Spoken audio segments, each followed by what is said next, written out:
अस्सलाम वालेकुम नाज़रीन, आप देख रहे हैं मेट्रो लाइव टीवी और मैं हूं अहमद मुख्तार।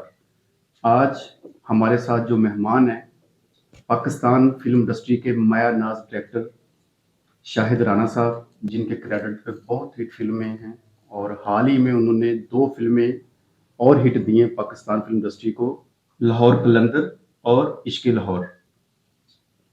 और आज हम पाकिस्तान फिल्म इंडस्ट्री की तबाहकुन हालत के ऊपर बात करेंगे इनके साथ। और जो फिल्म इंडस्ट्री पाकिस्तान, खास करके फिल्म इंडस्ट्री जो लाहौर में, उसके ऊपर बात करेंगे कि उसकी तबाही के असल हकाइक क्या है। और बारी स्टूडियो पहले बिका, उसके बाद वो गिरा दिया गया, इसके ऊपर हम आज बात करेंगे शाहिद राना साहब से। और हमारे साथ दूसरे मेट्रो लाइव टीवी के एंकर पर्सन एसएम शाकिर साहब मौजूद हैं, जो कराची से यहाँ लाहौर आए हुए हैं। एसएम शाकिर साहब से हम पूछेंगे कि पाकिस्तान फिल्म इंडस्ट्री कराची में क्यों शिफ्ट हुई और क्यों वहां की इंडस्ट्री इस टाइम हिट जा रही है। और शाहिद राना साहब से पूछेंगे कि पाकिस्तान फिल्म इंडस्ट्री जो खास करके पंजाब लाहौर में थी, ये तबाही के किनारे पे क्यों पहुंची। तो सबसे पहले हम शाहिद राना साहब के पास जाते हैं। शाहिद राना साहब से पूछते हैं कि सबसे पहले सवाल का जवाब आप ही दें। अस्सलाम वालेकुम शाहिद साहब, कैसे हैं आप? वालेकुम अस्सलाम जी, बिल्कुल ठीक। शाहिद साहब, आपने मेरा सवाल तो सुन लिया होगा जी। तो ये जो हमारी ऑडियंस है ये भी सुनना चाहती है कि आप बताएं कि पाकिस्तान फिल्म इंडस्ट्री जो है वो तबाही के किनारे पे क्यों पहुंची। बहुत पहले से जो हमने फिल्म की मोनोटोनस एक जैसी फिल्में बनानी शुरू की, वहाँ से ये काम ख़राब होता चला है। और कुछ जो है ना ठेकेदार किस्म के डायरेक्टर जिन्होंने ये काम ख़राब किया, 5 करोड़ की फिल्म बनाई, 2 करोड़ जेब में डाल दिया, 7 करोड़ की फिल्म बनाई, 3 करोड़ जेब में डाल दिया। इस तरह ये आहिस्ता करते करते काफ़ी ठेकेदार तो ख़त्म हो गए, अल्लाह को प्यारे भी हो गए कुछ। अब एक ठेकेदार रह गया। आप ये किसको टारगेट कर रहे हैं, कौन है ठेकेदार? नहीं, टारगेट किसी को नहीं कर रहा, सबको पता है जो भी है। नहीं, सबको यही सवाल अगर मैं शाकिर साहब से पूछूं कि शाकिर साहब आप बताएं कि असल में ये बताएं कि ठेकेदार सिस्टम है क्या, आप बताएं या शाकिर साहब बताएं। अच्छा, मैंने तो एक तो आपको आपका बहुत शुक्रिया, मुख्तार साहब, आपका बहुत शुक्रिया कि आपने आज इस तरह का ये प्रोग्राम कर रहे हैं। फिल्म इंडस्ट्री की तबाही, खुसूसन लाहौर इंडस्ट्री की तबाही। ठेकेदारी सिस्टम तो मैंने देखा है, लोग कंस्ट्रक्शन का जो काम कर रहे होते हैं वहाँ ठेकेदार होते हैं, या तो गवर्नमेंट के ठेकेदार होते हैं, ठेके जो लेते हैं। ये फिल्म इंडस्ट्री में जो है ये ठेके वाला काम, ये क्या है राणा साहब? ये मुझे थोड़ा समझा दें, फिर मैं आगे बात करूं। ये ठेकेदारी वहां से घूमते घुमाते ना फाइन आर्ट में भी आ गई। अच्छा जी अच्छा अच्छा अच्छा। तो ये सिलसिला कब से शुरू हुआ? देखिए, जब हसन तारिक साहब थे, रजा मीर साहब थे, रियाज शाहिद साहब थे, या परवेज मलिक हैं, नजरुल इस्लाम साहब, तो वो तो कभी ठेके पे फिल्में नहीं बनाते थे। असल फाइन आर्ट उसी वक्त था। उसके बाद जो लोग शुरू हुए ना जी, बेशक आप मुझे भी लगा लें, मैंने ठेकेदारी की तो नहीं है, लेकिन जब ये शुरू हुए ना 80 के बाद, जी जी, तो वहां से ये शुरू हुआ काम। अच्छा, नहीं, ये थोड़ा सा खुल के बताएं, मतलब में ठेका कैसे? सड़कें तो बनती नजर आती हैं हमें, बिल्डिंगें बनती नजर आती हैं बड़ी बड़ी, फिल्म में ठेके सिस्टम कैसे होता है? ये क्या होता है? प्रोड्यूसर के साथ कोई डायरेक्टर को डील करता है? हाँ, डायरेक्टर डील करते हैं कि जी मैं इतने करोड़ की फिल्म बनाऊंगा, उससे वो उतने करोड़ ले लेता है, आधे पैसे वो अपनी जेब में रख लेता है और आधे फिल्म पे लगा देता है, तो फिल्म का तो बेड़ा गर्क होना है। ये बात तो मेरे लिए भी बड़ी शॉकिंग है कि यानी इस तरह से होता रहा है, और ये 10 20 30 साल से हो रहा है। ये हो रहा है, तो इसका मतलब है कि फिर जो तबाही हुई है वो तो फिर ठीक हुई है। हाँ, अब भी चल रहा है इस वक्त भी। हाँ, अब एक आखिरी प्रोग्राम रह गया। अच्छा, हाँ, मसलन कैसा प्रोग्राम? ये ठेकेदारी वाला। अच्छा अच्छा।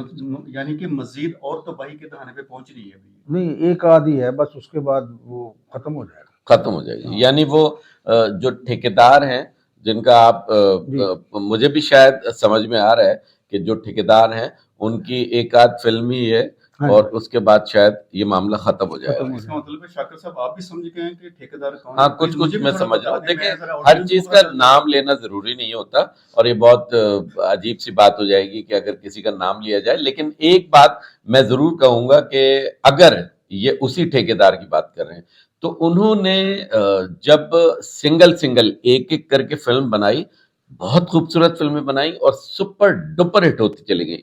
लेकिन जैसे ही उन्होंने एक साथ 10, 8 और 12 फिल्में एक ही टाइम पे उन्होंने पकड़ी ठेके पे, उसके बाद उनकी फिल्में भी तबाह हुई और उससे उनका नाम भी खराब हुआ। जिस ठेकेदार की ये बात कर रहे हैं शायद, तो आप समझ बिल्कुल रहे हैं? वही पहुंच गए बिल्कुल आप। वही। जी हाँ। तो मेरे ख्याल में देखिए, मैंने तो बॉलीवुड में कभी नहीं देखा कि सुभाष घई ने या यश चोपड़ा या जितने लोग हैं, कभी उन्होंने एक टाइम पे 8 फिल्में। उनका तरीकेकार पता है क्या था? वो ये था कि जी अगर उनके पास 6 फिल्में होती हैं तो वो अपने एसोसिएट जो डायरेक्टर्स थे ना उनको दे दिया करते थे और कहते थे एक आप बनाएं, एक आप बनाएं, एक आप बनाएं। उसके बाद उनकी जड़ें इतनी मजबूत हुई कि 6 डायरेक्टर उन्होंने फैला दिए। और यही सब कुछ पहले भी हमारे यहाँ हुआ करता था, लेकिन लेकिन अभी ठेकेदार साहब ने अपनी ठेकेदारी जारी रखी। अच्छा, जारी अभी शायद राणा साहब भी हमारे साथ बैठे हुए हैं, तो मैं राणा साहब से एक सवाल पूछूंगा कि राणा साहब, पाकिस्तान फिल्म इंडस्ट्री में एसोसिएट डायरेक्टर नजर नहीं आता हमें कहीं भी। क्या ये जो हमारे डायरेक्टर थे बड़े बड़े, इन्होंने कोई अपना आगे पौधा नहीं लगाया? असल में पहले बहुत थे असिस्टेंट डायरेक्टर, बहुत सारे थे। जब ये ठेकेदारी निज़ाम शुरू हुआ ना, अपनी मतलब के कोई नहीं भी असिस्टेंट है तो उसे असिस्टेंट ले लिया, जो काम करने वाला उसे लिया ना, तो वो काम करने वाले लोग भाग गए। इसी तरह प्रोड्यूसर भी वहां से अच्छे अच्छे प्रोड्यूसर भाग गए, बल्कि दीवारें फलांग के भाग गए जब उनको नुकसान हुआ। तो जब ठेके पे फिल्म आप फर्ज करो 3 करोड़ रुपए किसी प्रोड्यूसर से लेते हैं, 1 करोड़ रुपए लगाया, 2 करोड़ रुपए अपनी जेब में डाल लिया, तो ठेके सिस्टम तो फिर यही हुआ ना। यही हुआ। फिल्म का तो जैसे हम कहते हैं कि यार बिल्डिंग खरीदनी है, तो ठेकेदार से बिल्डिंग बनी हुई पता चल जाता है कि सीमेंट और रेत कितनी डली हुई है। अच्छा, मैं जो समझा हूं ना, जैसे रियाज शाहिद साहब थे, परवेज मलिक साहब थे, नजरुल इस्लाम साहब थे, मोहम्मद जावेद फाजिल साहब थे, ये इस तरह के बहुत सारे डायरेक्टर्स, मैं किसी का नाम बोल रहा हूँ बहुत सारे। तो इन सब ने, मुझे लगता है कि इन सब ने मुकाम बनाए, इन सब ने मुकाम बनाए। लेकिन ये जो ठेकेदारों थे ना, इन्होंने मकान बनाए, यानी अपने मकान बनाए, यानी उन्होंने मुकाम बनाए और इन्होंने मकान बनाए। और इसी तरह से जिस ठेकेदार की ये बात कर रहे हैं, उन्होंने तो कई मकान बनाए हैं। कराची में जो फिल्में इस टाइम बन रही हैं, वो फिल्में बड़ी प्रोडक्शंस होती हैं, हिट होने के बावजूद सुपर हिट नहीं हो पाती, वो नाम नहीं उतना बना रही। इसकी क्या वजह है? कि वो डायरेक्टर फिल्म का नहीं है, या वो राइटर नहीं सही लिख पा रहा? इसकी थोड़ा सा, आप कराची से हैं माशाल्लाह, इतना बड़ा आपका प्रोजेक्ट चल रहा है वहां पे, और राणा साहब लाहौर से हैं, इनको भी इतनी सेंस है इस काम की। मैं दोनों से मेरा एक मासूमाना सा सवाल है, ये बताएं कि कराची की फिल्म हिट क्यों नहीं हो पा रही? सुपर हिट होने के बावजूद सुपर हिट नहीं हो पा रही। हिट फिल्म आप किसको समझते हैं? आप एक दीमक फिल्म है, शाहिद साहब से फिर आप पूछिएगा। दीमक 4 करोड़ की फिल्म थी और उसने 22 करोड़ का बिजनेस किया। 4 करोड़ की फिल्म थी, 22 करोड़ का। हाँ, ये जरूर है कि अगर 28 करोड़ की फिल्म थी लव गुरु, तो उसने शायद, मैं समझता हूं कि अगर 80 करोड़ का भी बिजनेस किया ना, तो मेरे ख्याल में वो सुपर हिट नहीं है, उसको कह सकते हैं। लेकिन उसने अपनी लागत पूरी की उसने। लेकिन 4 करोड़ वाली फिल्म अगर 22 करोड़ कर जाए तो वो ज्यादा बेहतर है।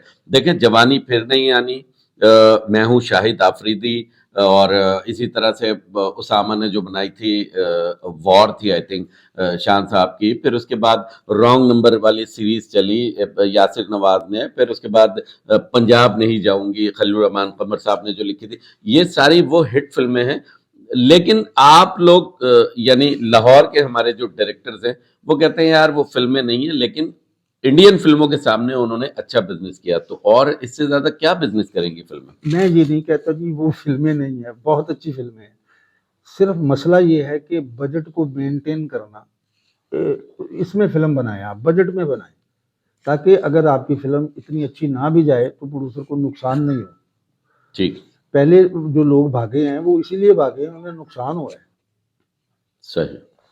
सफदर मलिक साहब ने तो 7-7 करोड़ की एक साथ की बनाई है, एक 3 करोड़ की बनाई, फिर उसके बाद उन्होंने 6.5 करोड़ की बनाई। तो ये जो 7 करोड़ वाली का अक्सर वो जिक्र करते हैं। एक तकरीब थी, उसमें उन्हें जब वो अवार्ड मिला, मैं बता देता हूँ। मैं सैयद नूर साहब बैठे हुए थे जो उस फिल्म के डायरेक्टर थे, तेरे बाजरे की राखी। अच्छा, ठीक है। और सफदर मलिक साहब भी बैठे हुए थे और मैं भी उस शो में शामिल था। तो सैयद नूर साहब को पहले अवार्ड दिया गया, तो सैयद नूर साहब को उसी फिल्म के लिए ही अवार्ड दिया गया था। तो सैयद नूर साहब कह के आया स्टेज पे कि 6 करोड़ रुपए की फिल्म हमने बनाई, बड़े बजट की फिल्म थी। नूर साहब नीचे आ गए, उसके बाद सफदर मलिक साहब के हाथों किसी को अवार्ड दिलवाना था। तो सफदर मलिक साहब जब स्टेज पे आए तो सफदर मलिक साहब ने पूरे हॉल के सामने ऑन द कैमरा ये कहा कि नूर साहब आप गलत बयानी कर रहे हैं। नूर साहब 7 करोड़ रुपए लगाया आपने मेरी फिल्म पे, आप 1 करोड़ रुपए खा गए मेरा। नहीं, ये बात नहीं कर रहा। जो सफदर मलिक साहब ने अवार्ड को लहराया और कहा कि ये 7 करोड़ अवार्ड का अवार्ड। मुझे 7 करोड़ में पड़ा है, ये तो सर मेरी तो ये बात का बड़ी वही मकसद है ये ना, तंजिया सी कि बात थी ना। मेरी बात का मकसद वही है कि नूर साहब ने कहा 6 करोड़, उन्होंने कहा कि ये अवार्ड 7 करोड़ का पड़ा है। यानी आप कहने का मतलब ये है कि उन्होंने, जिनका आप नाम ले रहे हैं, नूर साहब। वो एक करोड़ उन्होंने कम बताए। कम बताया ना, लाइव अच्छा। सारा कुछ लाइव चल रहा था वहां पे। आप अच्छा, थे वहां पे। लेकिन राणा साहब, वैसे ही मैं आपसे एक चीज बराह रास्त ये पूछता हूँ कि लाहौर में जो खास तौर पे फिल्में बनती हैं, ये क्या चक्कर है? आप लोग 4-4 करोड़ की फिल्में बना लेते हैं, 7-7 करोड़ की, लेकिन उसके ऊपर एक 10 लाख रुपए का प्रमोशन का जो बजट होता है ना, वो नहीं रखते हैं। ये क्या वजह है? असल में वो 7 करोड़ भी नहीं लगा होता, उसमें 3 करोड़ लगा होता है और 3-4 करोड़ जो है ना वो जेब में डाला गया है।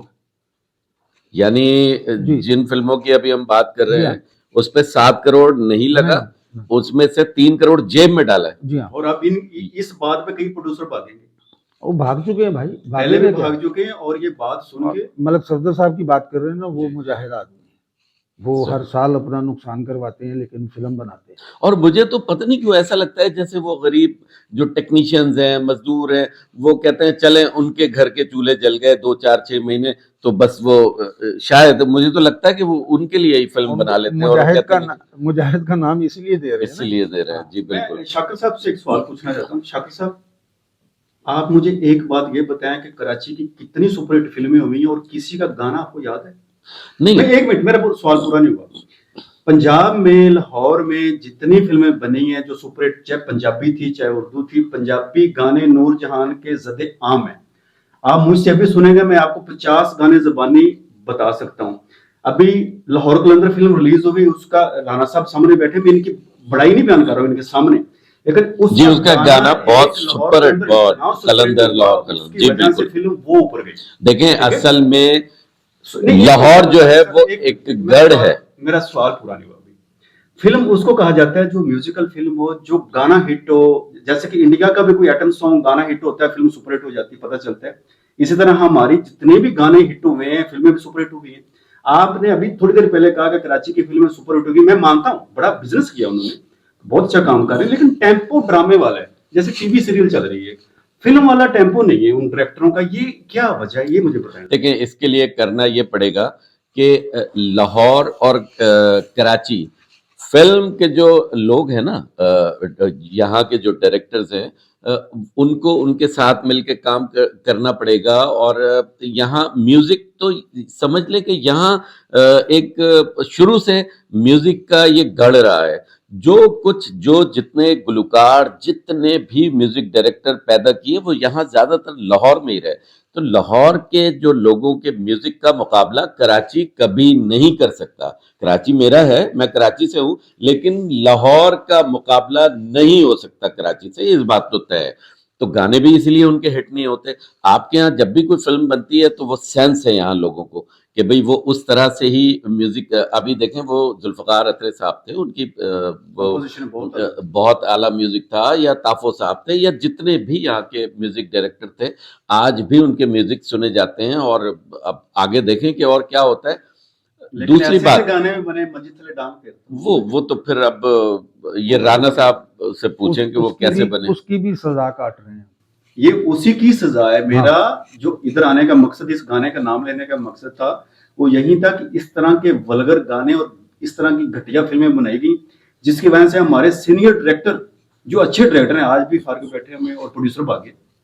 वो ठेके सिस्टम में आ गए, बेहुदा गाने, बिल्कुल ये ठेके सिस्टम में आ गया ना सारा निजाम। अब देखें राणा साहब, आपके यहाँ के जितने डायरेक्टर्स हैं, बशमूल उसमें सैयद नूर साहब, जिनका बहुत बड़ा नाम है, यानी वो कहा यही जाता है कि सैयद नूर साहब ने सबसे ज्यादा सुपरहिट फिल्में दी हैं, मजाजन तो यानी स्कोर सब, चूड़ियां, दीवाने तेरे प्यार के और सब, लेकिन सबसे ज्यादा ये भी आपको बताऊं कि सबसे ज्यादा फ्लॉप फिल्में भी उन्हीं की है, सबसे ज्यादा। मसलन हम एक हैं, उनकी फ्लॉप है, उनकी शरीका फ्लॉप है, उनकी वोटी लेके जानी है फ्लॉप है, उनकी तेरे बाजरे दी राखी फ्लॉप है, उनकी जेवर फ्लॉप है, उनकी दीवारें फ्लॉप है। तो फिल्मों की उनकी बड़ी लंबी पूरी लाइन है। हाँ, तो ये वही वाली बात आ गई, शायद हो सकता है ये ठेके वाले सिस्टम पे। इसका मतलब है वो जो बात आप पहले बताना नहीं चाह रहे थे, अभी आपके मुंह से वो नाम निकला है, वो ठेकेदारी वाला। नहीं नहीं नहीं, वो बहुत सारे लोग हैं, नहीं ऐसी बात नहीं है। आप मुझे लगता है कि नूर साहब के मेरे ताल्लुकात आप खराब कराना चाहते हैं, तो ऐसा नहीं होगा। नहीं, आप जानबूझ करके कर रहे हैं, मुझे लगता है आप सैयद नूर साहब से मेरे ताल्लुकात खराब कराना चाहते हैं, ऐसा नहीं होगा। हाँ, तो लेकिन ये है कि देखें, मैं कह रहा हूँ उनकी भी फ्लॉप फिल्म है, लेकिन कराची के लोग उनके साथ काम करने को तैयार नहीं है। मैं कहता हूं, मैं चैलेंज करता हूं आज सैयद नूर साहब को, महविश हयात को कास्ट करके दिखाएं, सज्जल अली को कास्ट करके दिखाएं, मायरा खान को कास्ट करके दिखाएं, आप जितनी कराची की बड़ी आर्टिस्ट हैं सैयद नूर साहब आप कास्ट करके दिखाएं। तो ये क्या है, इसका मतलब है कि आप लोगों ने कुछ ना कुछ ऐसा जरूर किया जिसकी वजह से हमारे यहाँ से, कराची से, हमारे क्या यानी हमारे पाकिस्तान की जो इस वक्त नई आर्टिस्ट हैं वो आपके साथ काम ही नहीं करना चाहती। और आप देख लें पिछली जितनी फिल्में हैं उसमें कहाँ है, यानी लोग कराची के उनके साथ काम ही नहीं करना चाहते। सैयद नूर साहब से गुजारिश करना चाहता हूँ कि सैयद नूर साहब, अगर आप ये इंटरव्यू हमारा देखें तो प्लीज एक ऐसी फिल्म अनाउंस करें जिसमें कराची की बिग कास्ट को आप कास्ट करें, जितने भी स्टार हैं, ताकि ये कराची वालों का मुंह बंद हो जाए। ये कराची से आए हुए और ये ऐसे सवाल का जवाब दे रहे हैं मेरे सवाल का जैसे आप काम ही नहीं कर सकते। बिल्कुल हमारा मुंह बंद हो जाएगा अगर वो इनके साथ काम करने को तैयार हो जाए। सबसे बड़े डायरेक्टर है ना आप कहते हैं। जी बिल्कुल। अब पता नहीं राणा साहब यही कहा जाता है। सबसे बड़ा तो नहीं कहते हम, सबसे बड़ा तो नहीं कहते, बड़े बड़े आपके ख्याल में बताएं राणा साहब। चले मैं ये बात कर रहा हूँ आपके यहाँ, आपके तो बहुत अच्छे दोस्त हैं, सबसे बड़े डायरेक्टर वो हैं क्योंकि सबसे बड़ी सबसे महंगी फिल्में वो बनाते हैं। नहीं, फिल्म का महंगी बनाना ये बड़े होने की कोई दलील नहीं है। अच्छा, हाँ, ये कोई पैमाना नहीं है कि आप ज्यादा पैसे लगाएं, ज्यादा नुकसान करें तो आप बड़े डायरेक्टर बन जाएंगे। अच्छा, आप थोड़े बजट में अच्छी फिल्म बनाए तब आप बड़े डायरेक्टर। जैसे आपने अभी, हाँ बिल्कुल, अल्हम्दुलिल्लाह ऐसी बनाई है मैंने फिल्में, मैं तो कभी करोड़ से ऊपर गया ही। यानी लाहौर कलंदर आपकी जो सुपरहिट फिल्म थी उसमें करोड़ रुपए नहीं लगे। जी सर। तो बड़ी बात है, ये कैसे आप ये कर लेते हैं फिर? ये कोई फॉर्मूला बताएं, लोगों को बताएं, जो 7 करोड़ लगाते हैं उनको बताएं। बेसिक चीज ये है, ये पहले तो ये है कि ये कोई पैमाना नहीं है फिल्म अच्छी या बुरी बजट के हवाले से। पैमाना ये है कि आपका स्क्रिप्ट अच्छा होना चाहिए, आपका म्यूजिक अच्छा होना चाहिए, आपकी मेकिंग अच्छी होनी चाहिए, आपके आर्टिस्ट अच्छी होनी चाहिए। सही, चाहे आप भले नए एक्टर लें। हाँ, मैं ये नहीं कहता, मैं इनमें कोई 2-2 करोड़ वाले एक्टर भी तो नहीं लिए। अच्छा, तो आपने जावेद शेख साहब भी आपकी फिल्म में थे और दीगर आर्टिस्ट भी थे, फिर भी आप करोड़ के अंदर रहे, तो क्या चक्कर है? मैं माजरत के साथ कोई करोड़ नहीं, इस करोड़ पे, इस फिल्म पे 1.5 करोड़ लगा। अच्छा, लाहौर कलंदर पे 1 करोड़ लगा। 1 करोड़, लेकिन फिर भी वो फिल्में यानी वो 5 बार, तो ये दिहाड़ियां क्यों नहीं लगाते आप? ये हमारी दिहाड़ी है कि हमारी फिल्म अच्छी जाए, लोग देखें, याद करेंगे, याद रहेगा। ये फिल्में छुपाई नहीं जा सकती, जो फ्लॉप हो गई वो भी आपको पता है, जो हिट हो गई वो भी आपको पता है। फिल्में छुपाई तो नहीं जा सकती। माजरत के साथ बहुत सारे आपके जो दोस्त डायरेक्टर्स हैं यहाँ, तो खुल के दिहाड़ियां लगाते हैं। वो तो चोर हैं भाईजान। और अच्छा। नेक्स्ट जो है ना, जो आप कह रहे हैं कि कराची के साथ काम करें, उसके साथ करें, मेडिकल स्टोर पे गए हैं कभी आप? जी जी। वहाँ एक रेड बॉक्स लगा होता है, उसमें लिखा होता है एक्सपायरी मेडिसिन। सही, यानी और ऊपर उसके ये भी लिखा होता है नॉट फॉर सेल। अच्छा, ये एक्सपायरी हो गए, ये 30 साल पीछे हैं इनके दिमाग, ये नेक्स्ट आगे जो है ना चल नहीं सकते, क्योंकि इन्होंने खुद ही अपने आप को बड़ा कर लिया कि मैं बहुत बड़ा हूँ। अच्छा, हाँ जी, कोई बड़े बूढ़े नहीं, बड़ा तो बंदा काम से होता है, काम से होता है। हाँ, नारों से नहीं होता। मैं नाजरीन के थ्रू उन प्रोड्यूसर्स को ये बात बताना चाहता हूँ, अगर शायद राणा साहब की आपने बात सुनी हो तो प्लीज आप फिल्में बनाएं और कम बजट में बनाएं, और अच्छी फिल्में बना रहे हैं राणा साहब, और सुपरहिट फिल्में 2 दी हैं अभी हाल ही में, सबने देखी होंगी। तो ये नहीं है कि 7-8 करोड़ लाएंगे तो फिल्म बनेगी, कम बजट में भी अच्छी फिल्म बन सकती है। अच्छा, एक मैं आप अगर इजाजत दें तो जी, जी। शाहिद राणा साहब, क्योंकि शाहिद राणा साहब जाहिर है कि सीनियर हैं और बिल्कुल बीच में फंसे हुए हैं इस वक्त हमारे, हम इनको जो है ना पूछे बगैर हिलने नहीं देंगे मैं अपने जब से सवाल। इंडस्ट्री में आया हूँ मैं फंसा हुआ आप फंसे हुए हैं। हूँ।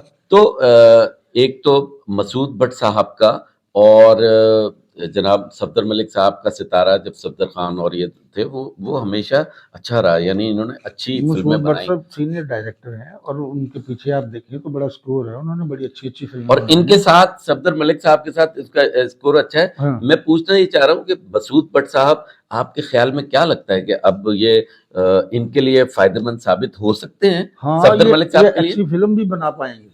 अच्छा, मसूद भट्ट अच्छा, साहब अच्छी फिल्म भी बना पाएंगे, इसलिए वो अच्छे ही साबित होंगे, सबके साथ अच्छे साबित होंगे। अच्छा सर, गुड, इसकी क्या गुड। रीजन है, अच्छी फिल्म बना पाएंगे मतलब? इसलिए कि उन्हें अपनी फिल्म के स्क्रिप्ट का भी पता होता है, म्यूजिक का भी पता होता है। उनकी फिल्मों के बड़े बड़े म्यूजिक हिट हुए हैं, बड़ी बड़ी फिल्में हिट हुई हैं। लेकिन जब दो पहलवान अखाड़े में उतरते हैं तो एक ने गिरना ही होता है।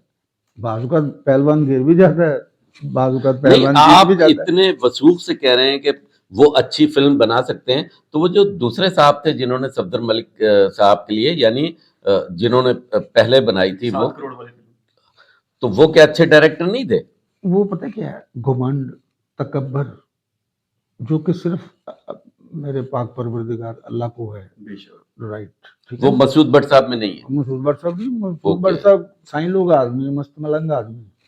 चलें ये देखें, मैं तो इस पे खुश हो रहा हूँ कि एक आपने खाली किसी की मुखालफत नहीं की, आपने फेवर भी किए कि भाई यानी जिसके लिए बारे में आप ये समझते थे कि जी आपकी ये राय है, तो वो नेगेटिव भी दी, आपने पॉजिटिव भी दे रहे हैं, तो मुझे इस बात की ज्यादा खुशी हो रही है कि थैंक यू। आपने जो है वो इस तरह की बात भी की। लेकिन मुझे अब ये बताएं कि कैसे कराची के लोग इनके साथ कैसे काम करेंगे बशमूल आपके?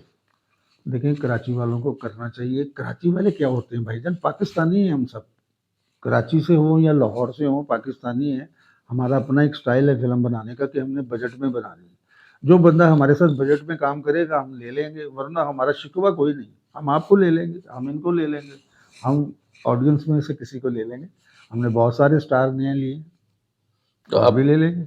तो अब आप नेक्स्ट कोई फिल्म बनाने जा रहे हैं? जी बिल्कुल बना रहे हैं। मेरा सवाल आपने ले लिया। चले आप पूछ लें, सवाल चले तो हो गया। यार पूछ लें सवाल आप तो हो यार, गया। जो मैंने सोचा हुआ था मैंने पूछना था वो आपने ले लिया। चलें आप कर लें। आप तो मुझे लग रहा है कि हमें सिर्फ बिठा के आप लड़ना चाह रहे हैं हमसे और कुछ नहीं, आप पूछ वो तो लें। भी सवाल आएंगे। चले, मैं एक राणा साहब एज ए ऑडियंस में से मुझे समझे, मैं एक मासूम सा सवाल पूछने लगा हूँ आपसे। आप मासूम तो नहीं है बहरहाल। एक आपकी फिल्म थी अभी जो माशाल्लाह सुपरहिट हो गई, लाहौर कलंदर, जी। एक एक्शन फैमिली फिल्म थी। उसमें आपने एक दो सीन ऐसे जो मेरी नजर से गुजरे, पूरी दुनिया ने देखे हैं, वो सबने देखे, आपने एक्सपोज किए। पहली बात ये कैसे कर लेते हैं आप? दूसरी बात, वो एक वो पेड़े वाला सीन था, एक वो बाजार में छेड़ने वाला सीन था। वो माशाल्लाह इतनी बड़ी हमारी स्टार है, उनके शौहर डायरेक्टर हैं, क्या उन्होंने एतराज नहीं किया कि ये आपने ये सीन क्यों एक्सपोज किए? उन्होंने एतराज़ किया है, लेकिन वो फजूल एतराज़ है। ये कमर्शियल काम है, तो यहाँ ऐसा छेड़ा-छाड़ी होती है अनारकली में। जी। कराची में भी ज़रूर कोई ऐसा बाज़ार होगा जहाँ फिर लड़के छेड़ा-छेड़ी करते हैं। तो अच्छा, यानी फिल्म के अंदर ये सीन फिल्म के ये अंदर, था हाँ, कि हाँ। बाजार दिखाया गया। बड़ी हिट सीन है, बड़ी अच्छा, रील्स बनी अच्छा, हैं। मैंने वो नहीं देखा है क्योंकि वो इसलिए। बार-बार रील्स आती है ना सामने, तो एक सवाल आ जाता है कि क्योंकि माशाल्लाह डायरेक्टर उन्होंने एक्सपोज किया लोगों है। ने बड़ा पसंद किया उसे। वो जी। वो रियलिटी है, सही। कोई बिल्कुल ऑड नहीं है, कोई ऐसी बात नहीं है, वो रियलिटी है। नहीं, वो मैं इसलिए पूछ रहा था कि नूर साहब ने कभी ऐसा सीन एक्सपोज अपनी मिसेज का किया नहीं ना, तो इतराज में अपनी मिसेज का नहीं किया, दूसरी औरतों का तो किया है। नेड़े आ, वो क्या था? वो नरगिस का जो गाना था चूड़ियां में, हाँ। नेड़े आ, वो कहते आ, नहीं, मैंने वो तो बड़ा सुपरहिट गाना था। सेक्सी भी था। सुपर बारिश सेक्सी में। था भाई। नहीं, वो अब आप देखें उनके गाने पे एतराज कर रहे हैं, नहीं, एतराज तो वो तो सुपरहिट है। अब गाना तो सुपरहिट है। एतराज नहीं, ये इनकी बात का जवाब अच्छा, दिया है। यानी कि हाँ जी। ठीक है, ठीक है। तो वो एक अभी मेरा सवाल कंप्लीट नहीं हुआ। राणा साहब, वो ऐसे सीन करने में कोई मुश्किलात बाजार में करने में आती हैं आप लोगों को? कोई मुश्किलात नहीं, कोई कुछ नहीं, कोई हम अलग सा नहीं कर रहे हैं। जी जी। हाँ, तो वो पेड़े वाला सीन, घर में मियाँ बीवी है, दोनों में शादी हो चुकी है, तो वो पूछती है कि भाई, उसने कहा भी मुझे छोटा पेड़ा पसंद नहीं है, मुझे बड़ा पेड़ा पसंद है। उसने कहा ठीक है। हाँ, तो ये जू माने जुमले तो इस पे तो वो मुझे भी रोटियां कोई पका रही है, उसने पेड़ा हाँ, डबल कर इसमें दिया। क्या है, इंडियन आप फिल्में बैठ के घरों में देखते हैं और इस पे आप ऐतराज कर रहे हैं। यार मैंने आप फिल्म लोग सैलमा में देखा कहाँ, तो कौन सी ऑडियंस दुनिया के लोग मजा हैं लिया ना आप? ऑडियंस। ऑडियंस जी। में लोगों ने पूछा कौन से पेड़े की बात तो कर भाई रहे ये तो ये वो होता है, ये खुद ही क्या बात सोचते है? हैं किस पेड़े की बात कर रहे हैं। देखें, एक चीज मैं आपको बताऊं कि राणा साहब तो उनके साथ फिल्म बना रहे हैं, जिनके साथ जो इनके प्रोड्यूसर हैं अल्तमश भट्ट साहब। अल्तमश भट्ट साहब के मैंने 2 सीन देख लिए हैं। एक नई फिल्म आ रही है उसमें, और मुझे तो लगता है कि अब वो जो 2 सीन मुझे बड़े जबरदस्त लगे हैं, खड़ाच खड़ोच, ये वो फाइट, वो साइमा जी को खंजर लग रहे हैं, ये सब। ये कहीं ललकारा सीन लाहौर में तो नहीं सैयद नूर साहब की फिल्म के सीन है? शायद, पता नहीं, मुझे याद नहीं है, मैंने कहीं देखे हैं। मैं कहता हूं कि मुझे लगता है ये कि अल्तमश भट्ट साहब को संभाल लीजिए, वो आपके हाथ से निकल रहे हैं। ये आपको बता दूं, वो सीन देख के मुझे अंदाजा हो रहा है अल्तमश भट्ट साहब अब शायद फिल्म कहीं और बनवाएंगे। अल्तमश भट्ट साहब बड़े पक्के बंदे हैं, बड़े पक्के प्रोड्यूसर हैं और बड़े साबित कदम हैं जी। वो कहीं नहीं जाते। इसका अच्छा। इसकी मैं गारंटी देता हूँ कि बड़े बड़े लोगों ने, ये जो राणा साहब ने 2 फिल्में अभी सुपरहिट दी ना, इसी दौरान बड़े बड़े लोगों ने अल्तमश भट्ट साहब को उखाड़ने की कोशिश की है, लेकिन राणा यानी साहब इनके का पास उनका- से हाँ, ले एक जाने की। बाल भी नहीं उखाड़ सकते। ऐसी ऐसी वहां पे उनके साथ मीटिंग्स हुई लोगों की, लेकिन अल्तमश भट्ट साहब इतने अच्छे बंदे हैं, मीटिंग जरूर करते हैं वो, लेकिन हिलते नहीं है वो। मीटिंग कोई भी कर सकता है असल में। पता क्या है, वो एक वाहद प्रोड्यूसर है ऐसा। मैंने इतने सालों में, 40-45 सालों में, मैंने नहीं कभी ऐसा प्रोड्यूसर देखा जो कि फिल्म शुरू करने से पहले पूछता है कि यार मेरे फिल्म में पैसे कितने कमती होंगे, मुझे घाटा कितना पड़ना है। अच्छा, वो पहले ही पूछते हैं। वो ये नहीं कहते मुझे आएगा क्या, वो कहते मेरा जाएगा क्या, उसमें हम आपस में डिसाइड कर लें कि इतने जाएंगे। कहते ठीक है, इससे ज्यादा नहीं जाने चाहिए। पता चलता उतने आ गए हैं। कितने बड़ी बड़े बात। साफ वो प्रोड्यूसर है कि वो पहले अपने डायरेक्टर से मशवरा कर रहे होते हैं। शाकिर साहब, एक सवाल आपके लिए मेरा स्पेशल है कि कराची में एक फिल्म बनी है धुरिंदर, कराची पर, सॉरी कराची पर, चलो, लेकिन दिखाया तो सारा कराची गया है। और कराची का भी एक मखसूस एरिया लियारी यानी गैंगवॉर पे वो फिल्म जो बनाई। भी है, लेकिन वो पूरी दुनिया में तो यही मशहूर है ना कि कराची की फिल्म है। सही, ठीक है, 2000 करोड़ रुपए वो कमा चुकी है इस टाइम। तकरीबन 2000 पे पहुंच रही है। आप तो ठीक क्या है। हमारे मुल्क में, ये बात मेरे राणा साहब की सुन रहे हैं, क्या ऐसा कोई राइटर नहीं है, कोई ऐसा डायरेक्टर नहीं है कि हमारी स्टोरी उठा के इंडिया ने उसके ऊपर फिल्म बना ली हो? क्या हम नहीं बना सकते? बिल्कुल। देखें, हमें अब जाग जाना चाहिए। इंडिया धड़ाधड़ हमारे खिलाफ फिल्में बना रहा है, यानी हर फिल्म आप उठाए वो हमारे खिलाफ होती है। तो डायरेक्टर नहीं है, मैं कहता हूँ। देखें, सबसे पहले बताऊं कि राइटर भी हैं, खलील रहमान कमर साहब हैं, जनाब मोहम्मद परवेज कलीम साहब हैं, नासिर अदीब साहब हैं, खाकान हैदर गाजी साहब हैं, फसी बारी जब जो कि कॉमेडी लिखते हैं। मैं कहता हूं कि बहुत अच्छा वाजिद ज़ुबैरी साहब हैं। वाजिद जुबैरी हैं, फसी बारी खान हैं, बहुत सारे लोग हैं, ये लिख सकते हैं, बहुत अच्छा स्क्रिप्ट लिख सकते हैं। डायरेक्टर की जहां आप बात करें, आपके सामने बैठे हैं, एक्शन फिल्म बनाने में शाहिद राणा साहब का कोई सानी नहीं है। आपकी वो फिल्म शहजाद रफीक बहुत अच्छी बना सकते हैं। शहजाद रफीक की आप सलाखें देख लीजिए और दीगर सल्यूट देख लीजिए, वो पिक्चराइज कर सकते हैं। इसी तरह से फैसल बुखारी कर सकते हैं और काफी। सर ये कर सकते हैं, किया क्यों नहीं? देखें, इसलिए नहीं किया कि उनके यहाँ, मुझे लगता है कि उनके यहाँ के जो गवर्नमेंट है वो इतनी जुनूनी है कि वो उनका साथ देती है, उनको पैसे देती है, और पूरी दुनिया की उनको परवाह नहीं होती कि जी को दुनिया क्या कर रही है। वो कहते हैं बस हम जो कर रहे हैं वो ठीक है। हमारे यहाँ भी मैं समझता हूँ कि ISPR को ये चाहिए कि हमको, यानी इनको, डायरेक्टर्स को इजाजत दें और उनकी सपोर्ट भी करें कि जब वो हमारे खिलाफ, यानी पाकिस्तान के खिलाफ पाकिस्तान के खिलाफ फिल्में बनाता है इंडिया, तो यार हम क्यों ना बनाएं, हम भी उनकी चीजों को एक्सपोज करें, हम उनको बताएं कि तुम्हारे मकरूह चेहरे हैं। और खास तौर पे ये जो इस वक्त जो इनका वजीर आजम है, ये तो समझ ले तासुबी इंसान है, मुसलमानों के खिलाफ है। हमारी इस्टेब्लिशमेंट को, खास तौर पे ISPR को सपोर्ट करना चाहिए। ये वो लोग हैं जो धुरिंदर से बड़ी फिल्म बना सकते हैं? सही फरमाया इन्होंने। मैंने अभी ये स्क्रिप्ट परचम के नाम से स्क्रिप्ट किया हुआ है गवर्नमेंट पंजाब को, तो ये हमारे अदारों को हमारी सपोर्ट करनी चाहिए, हम ऐसी फिल्में बना सकते हैं। मैंने पहली फिल्म ही कालका जो है वो नेशनलिज्म पे थी। जी जी। तीसरी फिल्म मेरी हिजरत थी जो अफगान मुजाहिदीन पे बनी थी, टैंक तोप सब कुछ। और कितना मुश्किल आपका वो सब्जेक्ट और था वो और भी किस बड़ी तरह पिक्चर है। हाँ जी जी, हमारी आर्मी जरा सा हमारे सर पे हाथ तो रखे, हम भी सिपाही हैं। बिल्कुल। हाँ, वो सरहदों पे लड़ रहे हैं, हम पाकिस्तान के अंदर रह के लड़ रहे हैं, हमें मौका तो दी। कराची में फिल्म इंडस्ट्री जो हमारा पंजाब एक गढ़ था, वहाँ शिफ्ट हो गई, क्या इसके चांस हैं कि वापस लाहौर में ये अच्छी फिल्में बननी शुरू हो जाएगी? कराची कोई शिफ्ट नहीं हुई, कराची से फिल्में बन रही हैं, बड़ी अच्छी बात है। ये कोई इंडिया थोड़ी शिफ्ट हो गए। नहीं, कराची पाकिस्तान का हिस्सा है। हाँ हिस्सा है, वहाँ पे जो बन रही है वो बनने दीजिएगा। देखें आप, यहाँ पे भी बन रही। और अभी जो मोहतरमा मरियम साहिबा ने, सीएम पंजाब ने ये फंड जो देना है, उसके बाद आप देखिएगा फिल्में यहाँ पे कितनी बनती हैं। अच्छा, इसका मैं आपको एक चीज बताऊं कि एक तो ये उसमें कुछ 2-3 डायरेक्टर्स रह गए थे। नबील कुरैशी कराची के डायरेक्टर जो हैं वो भी बहुत आला। धुरिंदर जैसी फिल्म के जवाब में नबील कुरैशी बहुत अच्छी फिल्म बना सकता है, नदीम बेग बहुत अच्छी फिल्म बना सकते हैं, इसी तरह से असद मलिक बहुत अच्छी फिल्म बना सकते हैं, एहतशामुद्दीन बहुत अच्छी फिल्म बना सकते हैं।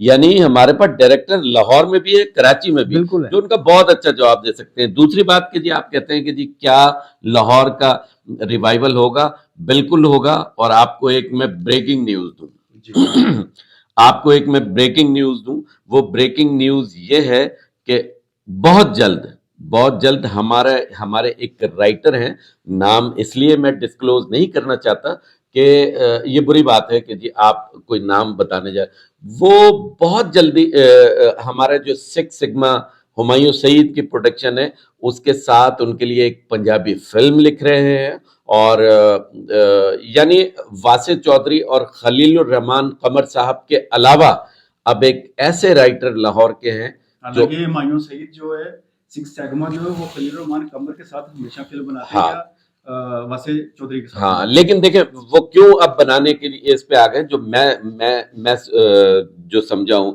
लव गुरु 88 वो कहते हैं करोड़ की उसने बिजनेस किया 88 करोड़ का लव गुरु ने बिजनेस किया, लेकिन जो उसके रिव्यूज थे ना वो बहुत यानी ऐसे थे कि तबाहकुन और बहुत नेगेटिव।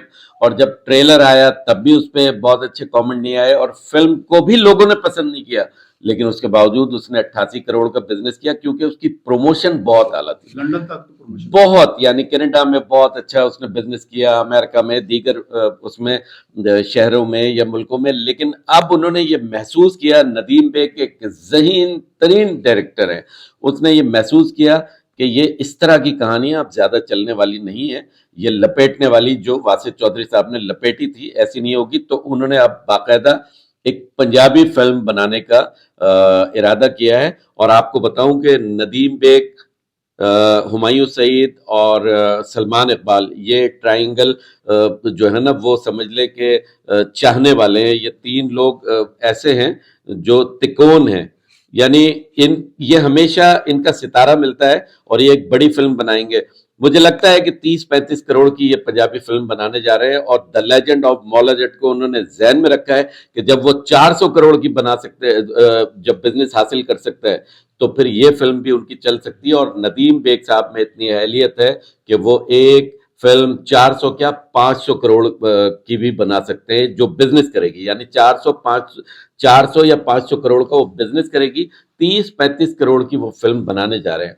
अब आगे चले, वो फिल्म अगर सुपर हिट हो जाती है, आप नहीं समझते उसके बाद फिर यहाँ के जो लाहौर के डायरेक्टर्स हैं फिर कराची वाले डायरेक्टर ने, फिर आहिस्ता आहिस्ता आहिस्ता आहिस्ता वो चीजें शुरू हो जाएंगी। और पंजाब में वो शूट कहाँ करेंगे अपनी पंजाबी फिल्म, वो लाहौर ही आएंगे ना। जी। तो यहाँ के आर्टिस्ट भी, यहाँ के टेक्नीशियंस भी, यहाँ से बहुत सारे लोग दोबारा से, तो थोड़ा इंतजार करें, ये इंशाल्लाह कराची और लाहौर वाले जो मामलात है ना बेहतर हो जाएंगे।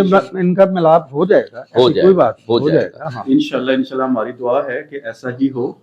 राणा साहब, अभी अभी बारी स्टूडियो गिरना शुरू हो गया है, बाकी एक स्टूडियो रह गया हमारे पास, शाहरुख तो पहले खत्म हो चुका है ना, एवर न्यू। क्या कुछ दिनों बाद इसका भी हम यही सोचे कि एवर न्यू स्टूडियो भी गिरना शुरू हो जाएगा, बिक जाएगा? देखिए, एवेन्यू है और शाहनूर भी है, दोनों हैं। सर शाहनूर का नाम चल रहा है, वहाँ काम तो नहीं हो रहा। काम हो आधे भी तो रहा। उन्होंने सर मकान बना दिए हैं वहां, तो शाहनूर लेकिन अभी उन्होंने एक फ्लोर जो है ना स्पेशली खाली करवाया है इसी के लिए। जी हाँ, वो कल हम बैठे थे, शन्नू भाई जो शहनशाह, उन्होंने शन्नू मियाँ, उन्होंने ये बात बताई है। बिल्कुल आप एग्जैक्टली ठीक कह रहे हैं। ये मुझे पता नहीं, वो और भी लोकेशन है आउटडोर। और आपको बताऊं कि जो शहनशाह हुसैन हैं, जो उनका नाम शहनशाह हुसैन रिजवी है, चन्नू मियाँ, वो कभी नहीं चाहते थे कि ये स्टूडियो खत्म हो या इस तरह। वो आज भी बड़े विलिंग है। कल उनकी मैंने गुफ्तगू सुनी है तो मैं बहुत अच्छा लगा। वो अभी भी नहीं चाहते कि शाहनूर स्टूडियो खत्म हो। वो अपने जो वालिदा की जो चीजें हैं यानी उसको संभाल के रखना चाहते हैं। मुझे बड़ी खुशी हुई कल उनकी गुफ्तगू सुन के। और नाजरीन के लिए भी ये खुशखबरी है कि शाहनूर स्टूडियो अब दोबारा से कुछ हिस्सा उसका, एक फ्लोर आप सही कह रहे हैं शायद राणा साहब, वो शुरू होने जा रहा है, अपग्रेड होने जा रहा है। उसमें बहुत सारे इक्विपमेंट जो है ना वो लाने जा रहे हैं। तो ये हमारे नाजरीन के लिए, शायकीन के लिए खुशखबरी है। शायद वहां फिल्मों की भी शूटिंग जरूर हो कमर्शियल्स के अलावा। तो अच्छा कुछ हो जाएगा, आप टेंशन ना लें जनाब महमद मुख्तार साहब। और ये जो लड़ाने वाली बातें हैं ना, बस ये ना करें। मैं चाहता था कुछ ऐसा हो, लेकिन हुआ नहीं। अच्छा, यानी इतनी आपने आग लगाई और आप कह रहे हैं कि जी कुछ नहीं हुआ। मैंने कोशिश की कि कुछ अंदर से जो बाल मेरे अंदर है ना, इनके अंदर से वो निकले, लेकिन शायद राणा साहब तो बहुत ही मासूम है और बस हंस के बात डाल देते हैं। वो भाई कराची से आए हुए हैं तो वो हैपर होते हैं थोड़ा सा, लेकिन फिर ठंडे हो जाते हैं। अच्छा, आपने सारी चीजें तो पूछ ली, ये बातें क्यों नहीं पूछते आप? आपकी क्योंकि वो बड़ी सगी है ना कि जी 7 जनवरी को प्रोग्राम होने जा रहा है सफदर मलिक साहब का, और निशो जी से या और हम यानी हमने उनको इनवाइट किया कि जी आप सफदर मलिक साहब के यहाँ आए, तो आपको पता है वो क्या कहती हैं? 2 लाख रुपए दे दे मैं आ जाऊंगी। जी जी, ये बात रिकॉर्ड पे मौजूद है, मेरे पास रिकॉर्डिंग मौजूद है। तो कहती है 2 लाख। यार शाहिद खान साहब, ये जो आर्टिस्ट नहीं है क्या निशो जी 2 लाख रुपए में सफदर मलिक साहब के प्रोग्राम में आए? फिल्म की कोई प्रमोशन तो नहीं कर रहे ना जो हम उन्हें पैसे दें? तो हाँ, ये बात नहीं, तो क्या ऐसा होना चाहिए? नहीं, बिल्कुल नहीं, बिल्कुल नहीं। तो मैंने बल्कि ये कहा, जरा रिजवी साहब हमारे एक दोस्त होते हैं, किस एक्टर ने पैसे मांगे? निशो जी ने मांगे, बस बिल्कुल मांगे। मैं बबांगे दहल कहता हूं, मैं प्रूफ दे सकता हूं, मेरे पास उसकी रिकॉर्डिंग है कि उन्होंने कहा सफदर मलिक साहब का प्रोग्राम हो, किसी का भी हो, 2 लाख रुपए मुझे मेरे दरवाजे पे रखें, मैं आ जाऊंगी। और भाई क्या आप महविश हयात हो, आप कोई माया अली हो, आप कोई सजल अली हो जो आपको 2 लाख रुपए दे दें? और बाबा 2000 रुपए भी शायद आपके लिए जो है ना वो मेरे ख्याल में ज्यादा है। आप बात कर रही हैं कि 2 लाख रुपए, बराए मेहरबानी आप थोड़ा सा अपने आप को जो है ना अपना ख्याल रखें। नहीं, मुझे पता है आप उनके सबसे करीबी आदमी हैं, तो इस वजह से आपको थोड़ा सा ज्यादा। लेकिन क्या ये बात ठीक है सफदर मलिक जैसे प्रोड्यूसर से आप कह रही हैं 2 लाख रुपए? बात गलती थी, लेकिन थोड़ा नहीं, आपको ज्यादा जो है ना उनकी बात बुरी लगती है, और बड़े माजरत के साथ कि आप बहुत चहीते हैं उनके और बहुत सारी इस तरह की बात करते हैं। ये उनके साथ टिकटॉक बनाते हैं। जी टिकटॉक बनाते हैं, सब कुछ ये चहीते हैं उनके। हमारी सीनियर हैं, खूबसूरत एक्टर हैं। ये तो लोग बता देंगे कि ये 2 लाख रुपए मांग के उन्होंने अच्छा किया है या गलत किया है। हमारी सुपरस्टार है, मांग सकती है वो। हाँ जी, मांग सकती है। फिर मैं ये कहूंगा वो क्या है, कोई मायरा खान है जो शादी में जाने के 5 लाख 10 लाख 20 लाख लेंगे? अपने दौर की मायरा खानी थी। ओह, पता नहीं। चलिए छोड़े, हम ये टॉपिक बंद करते हैं। मैं राणा साहब से एक सवाल पूछना अपने सारे टॉपिक बंद करें। चलिए ठीक है, बोले करके आप पूछे जा रहे हैं, पूछे और पूछे क्या? राणा साहब, हमें आपकी नेक्स्ट फिल्म कौन सी मिलेगी देखने को? शाहू, बड़ा अच्छा नाम है। शाहू नया नाम है। ये उर्दू है पंजाबी? अल्तमश भट्ट साहब पंजाबी। अच्छा उर्दू पंजाबी मिक्स है। अच्छा, वैसे अल्तमश भट्ट साहब को, अब वो बात फिर शुरू हो गई। अल्तमश भट्ट साहब को आपने बिल्कुल जैसे ये थी ना तमिल फिल्में होती हैं, उनका उस तरह का और हीरो आपने लुक बना लगती दिया है, है। और उनकी लुक लगती क्या है। भाईजान सारी इंडस्ट्री में देख ले, उनकी अलग सी लुक है, बिल्कुल वो अलग से अपने स्टाइल के एक्टर है। लेकिन उनको हीरो एस्टैब्लिश करने में आपका राणा साहब आपका है इसमें किरदार, आपका हाथ है। लेकिन मैं कहता हूँ कि उनका जुनून भी शामिल है बीच में। बिल्कुल बिल्कुल, ये बात भी है। अच्छा बड़ा शौक है उन्हें एक्टिंग का। तो जुनून- राणा साहब, भट्ट साहब तो इसमें हैं ही हैं हीरो, तो इसमें हीरोइन कौन मिलेगी हमें देखने को? बहुत सारी साइमा हैं। जी, साइमा जी, नहीं नहीं, तो कोई और लेंगे हम कराची से। साइमा जी नहीं है इसमें? नहीं नहीं, तो अच्छा इसका मतलब है सैयद नूर साहब और सैमा जी का पता कट हो गया। नहीं नहीं, वो ऐसा नहीं हो सकता। वो फिर आपने ऐसा तो नहीं कि उन्हीं की वजह से आपने उनको भी कट कर दिया। देखिए एक बात मैं आपको बताऊं कि साइमा जी बहुत अच्छी आर्टिस्ट, इंसान, बहुत। मैं कहता हूं कि वो ठेकेदार साहब की तो मैं बात नहीं करता, वो भी बहुत अच्छे इंसान अरे है। आपने तो उनका नाम ले दिया ठेकेदार, इसका मतलब है सैयद नूर साहब ठेकेदार हैं। मैं नाजरीन ठेकेदार- पहले मैं पूछना चाहता था, इनसे नहीं बताया, अभी बातों बातों में इन्होंने ठेकेदार साहब कह के स्टैब्लिश कर दिया है कि सैयद नूर साहब ही हैं ठेकेदार। और यार, भाई पहले बता आपने देते बात आप। ही नहीं सुनी। मैं कह रहा हूँ वो ठेकेदार साहब जिनकी बात हो रही है, आप उन्हें नूर साहब को कहाँ ले आए? आप फिर मैं यही बात कौन कर से रहा हूँ ठेकेदार साहब? यार, मुझे आप यानी सैयद नूर साहब से मुझे लड़ाना चाह रहे हैं लड़ाई यार, वाली बहुत बात बुरी बात है। ये ना करें।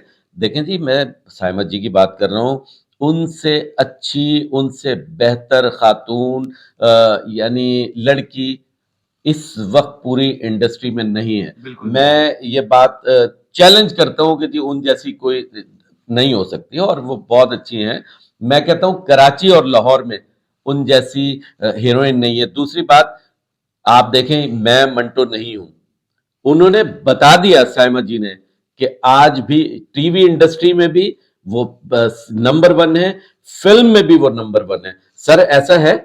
बेशक बहुत अच्छी, ऐसा ही है? बहुत अच्छी। हाँ जी, क्योंकि देखें मुखालफत बराए मुखालफत नहीं होनी नहीं, चाहिए। हाँ। जिस चीज की मुखालफत हो अपनी जगह, लेकिन सच्चाई बयान करो। सच्चाई बयान करनी चाहिए। तो साइमा जैसा ना कोई था, ना है और ना होगा। राणा साहब, बहुत शुक्रिया आपका टाइम देने का। शाकिर साहब, आपका बहुत शुक्रिया, आप कराची से लाहौर आते हैं और इतना टाइम हमें देते हैं।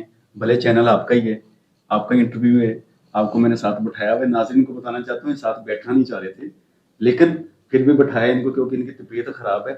लेकिन आपका बेहद शुक्रिया कि आपने बहुत कोशिश की हमें सैयद नूर साहब से, मसूद भट्ट साहब से, शाहिद राणा साहब से और निशो जी से, सबसे लड़ाने की बड़ी कोशिश की, और ये आपकी कोशिश कामयाब हम नहीं होने देंगे। ये तो नाजरीन बताएंगे कि निशो जी का नाम किसने लिया और हैपर कौन हुए। मैं तो निशो जी का नाम भी नहीं लिया। भाईजान मसूद भट्ट साहब से मैंने कभी लड़ाई का नहीं सोचा, ना मैंने उनका नाम वो लिया है। तो खैर हमारा शहजादा है। मैं कहता हूँ मसूद भट्ट जैसा जीदार इंसान इस इंडस्ट्री में, कराची लाहौर में मसूद भट्ट साहब जैसा जीदार डायरेक्टर और इंसान न था, न है, न नगार होगा, बंदा है।